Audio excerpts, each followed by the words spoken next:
occurred after the end of the Second World War. Very interesting things happened before that, but I don't want to keep you here until 11 o'clock, so let's cut out part of it. You can get it in this book here, Prohibition of Riba in the Quran and Sunnah. And let me take you go straight to the end of the Second World War. The European powers who were victorious, they now called an international monetary conference and invited the rest of the world to attend. It was held in a place in upstate New York called Bretton Woods. And there were Muslim countries present. Saudi Arabia was there. It was held in 1944. And out of the negotiations of Bretton Woods emerged the Bretton Woods Agreement, which created a new international monetary system.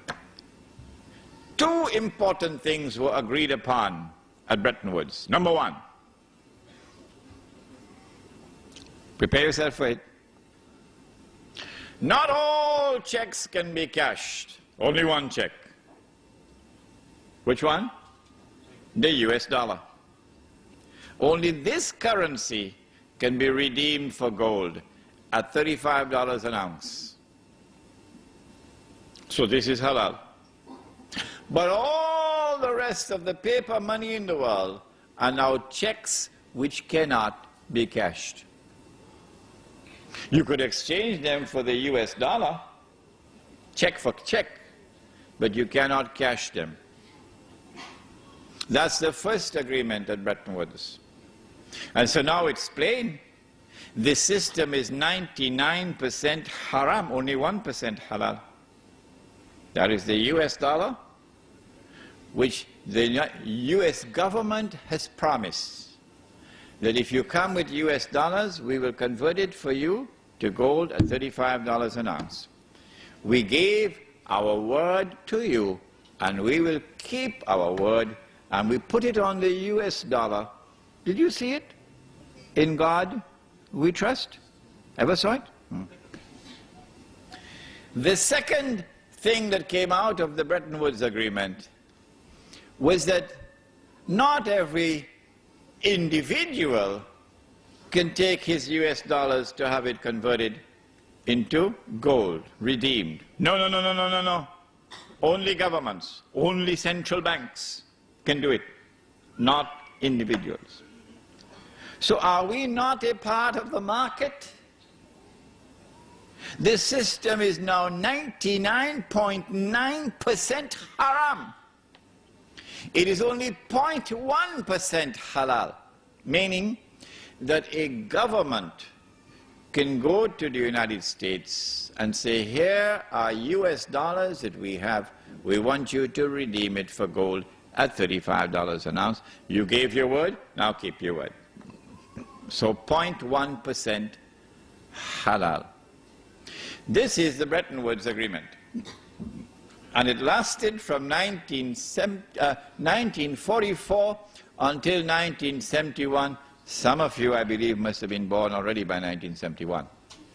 In 1971, September 1971, the British government, island of Tamim Budari, the British government came in one Friday evening to Uncle Sam. Uncle Sam is the US government, and said, Uncle Sam, we got $3 billion US dollars here. We want to cash these checks. You promised on the Bretton Woods, you promised to do it.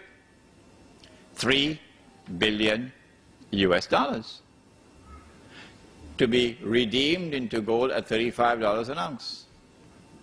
Suddenly, Richard Nixon couldn't digest his food anymore. Why?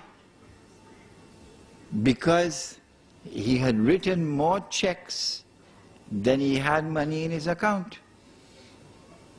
If I did that, or Sheikh Faiz did that, they would arrest us.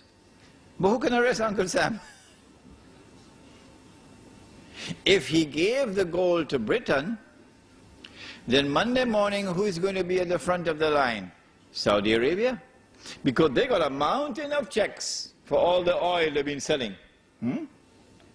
And they will say, if the British wanted the gold, we better go and do it quickly.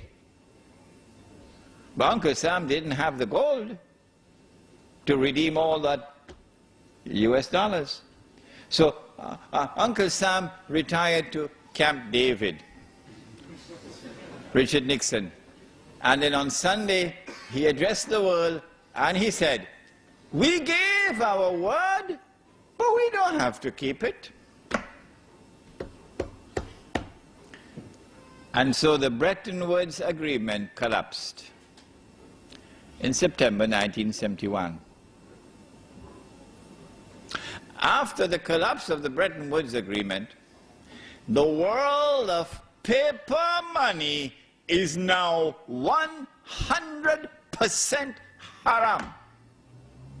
Surely the world of Islam would recognize that. Surely the ulama of the world of Islam would recognize that. But no, it was not to be. Illa masha'Allah. It was not to be.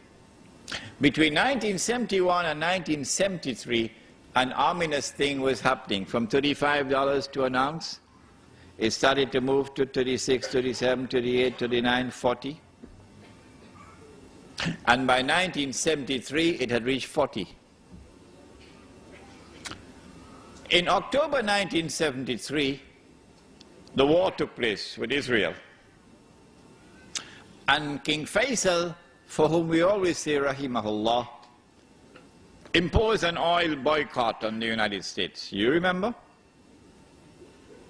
And then all the Arab oil producing states, they also joined in the oil boycott. Guess what happened to the US dollar?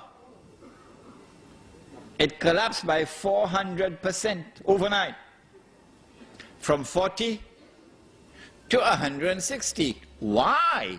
I ask this question, why? Because of an oil boycott, why should this happen? And then on the 15th of January 1980, the same thing happened again. Iran had had a revolution and the Iranian people took control of their oil. More than that, they were threatening to export their revolution into the Gulf, where the oil is located. And then at the end of December 1979, the then Soviet Union invaded Afghanistan and took over the country. And Wall Street knew the reason why. Wall Street knew that the Soviet Union has done this because of fear of the threat posed by the revolution in Iran. And so Wall Street had their greatest fears confirmed. And on the 15th of January 1980, the US dollar collapsed to $850 to an ounce of gold. So we ask the question, why did this happen? There was no economic cause to explain it. None. The US economy was the largest economy in the world. Oil accounted for only 4% of the US economy. And the United States had enough oil underground to meet most of its own domestic needs.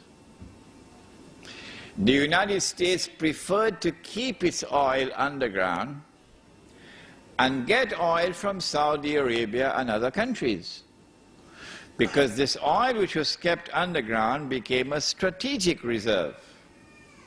And the oil that they got from Saudi Arabia was free of charge. You didn't have to pay for it. Did you hear that? Huh? Did you hear that? It was free. All that Uncle Sam has to do was to write checks that nobody could cash. One BMW, please, here's a check. Can I have a Mercedes, please? Here's a check. I have no money in my account.